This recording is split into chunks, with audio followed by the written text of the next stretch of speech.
Namaste children. So till now we have completed 3 units in maths.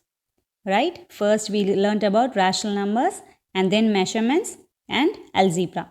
So tomorrow we are going to have June month. It is a monthly assessment. And the portions is unit 2 and 3, that is measurements and algebra.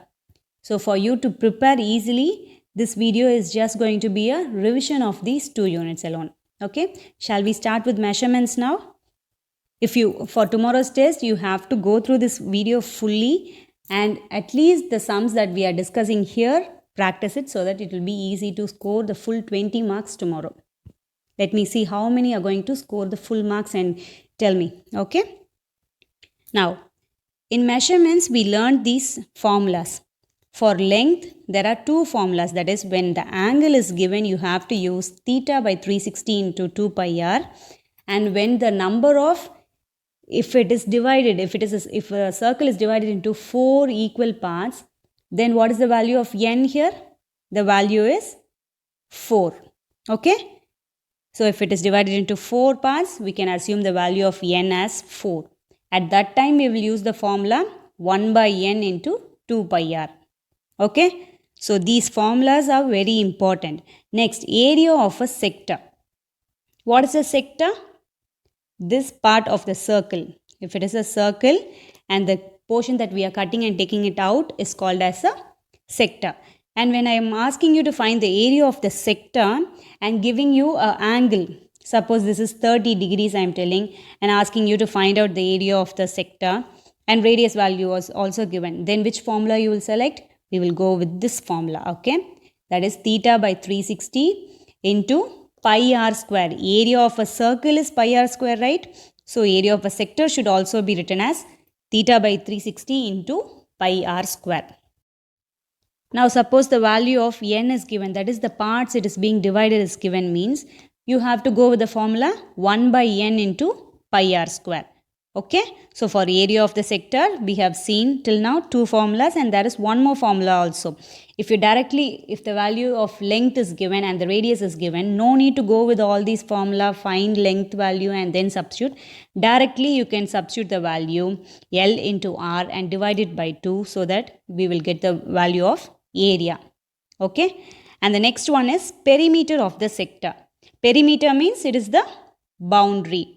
So if this is the sector and I am asking you to find the perimeter, means you are going to find the outer surface alone. And for that, you need the length plus 2 times the radius. Here is one radius and here is one radius. Okay, so that is why the formula is given as L plus 2R. And then central angle. Angle means the value that is given as in degrees, it will be given, no? That value, if they are asking you to find out, you must use 360 by n. Suppose the value of n we don't know and they are giving you, suppose the value of r is given and then the value of L is given and they are asking you to find out the value of theta. At this time, which formula you will go for? Since the value of L is given, you are going to substitute in the length formula. Okay, so the length of the arc is equal to, and you will write, since they are asking you to find the value of theta, you are going to select this formula. Okay, and then length is equal to theta by 360 into 2 pi r. So you will substitute the value. Suppose imagine the length is 1 and then theta by 360 into 2 pi value you will substitute and r value is also 1, means you will substitute like this and keep this theta alone here and take all the other constants, that is all the other numbers, to the other side so that you can find the value of theta. Clear? So these formulas are very important and in the test there will be some, at least for 5 marks you will be writing only the formulas. So whatever formulas I am covering in this video, at least thoroughly learn that. Okay? And in combined shapes we learned up to 8 formulas. But as for this test, you just learn these 3 formulas thoroughly. Okay? So you know how to find out which is a trapezium. It will have only one set of parallel sides.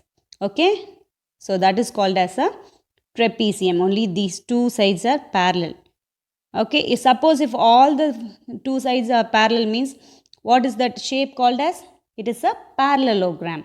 Okay, so the area of a trapezium you have to learn and the perimeter also. Same way for rhombus. Rhombus is very important. We solve nearly more than 2 sums in area of a rhombus. So you have to find out the shape of the rhombus. It will be in the shape of a diamond. Okay. The lines that is crossing inside is called as the diagonals. And the area is half into D1 into D2. Okay. So these 3 formulas also you will learn thoroughly. Based on this only the sums will be given in the test. Okay children. Next we learnt about Euler's formula, right?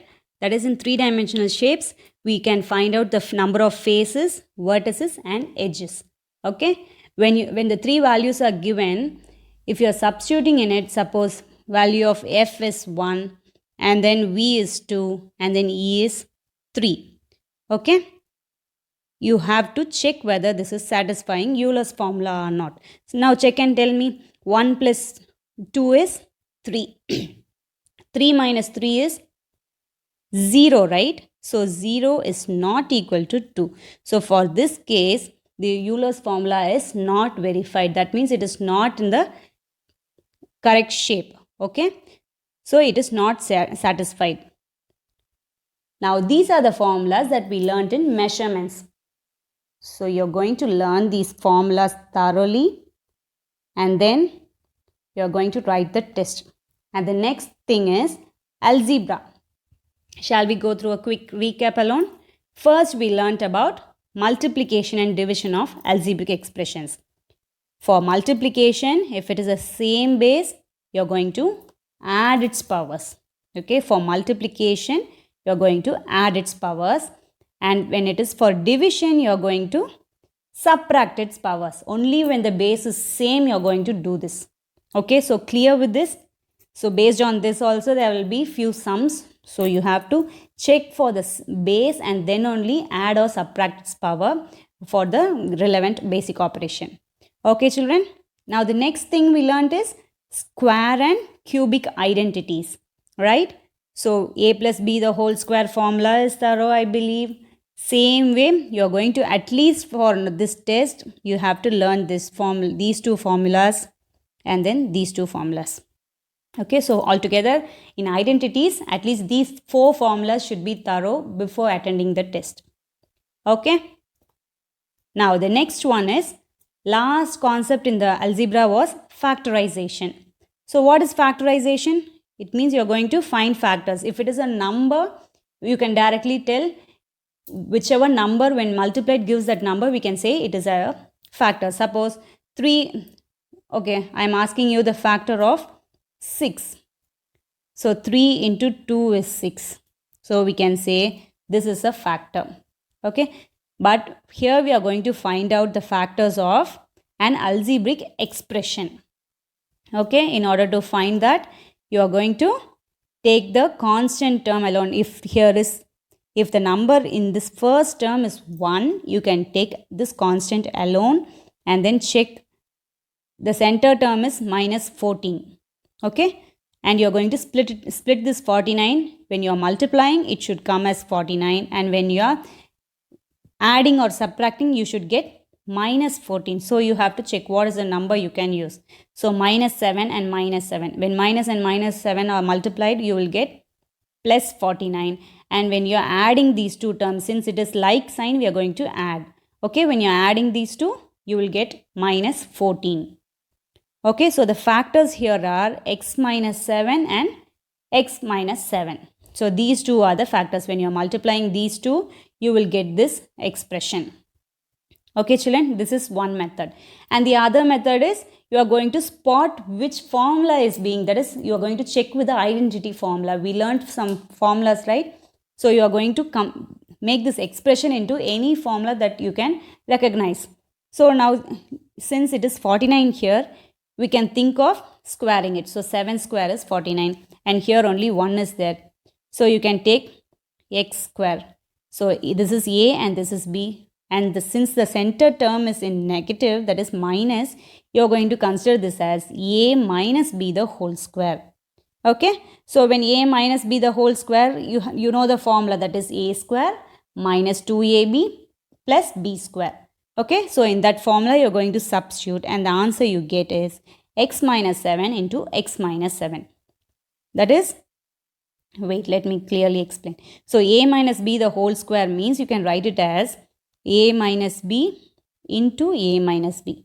Since the bases are same, you can add its powers, right? So the answer will be a minus b the whole power 1 plus 1, that is a minus b the whole square. That is why I am writing it as x minus 7 into x minus 7. Okay, so these are the factors of the given algebraic expression. Okay, children.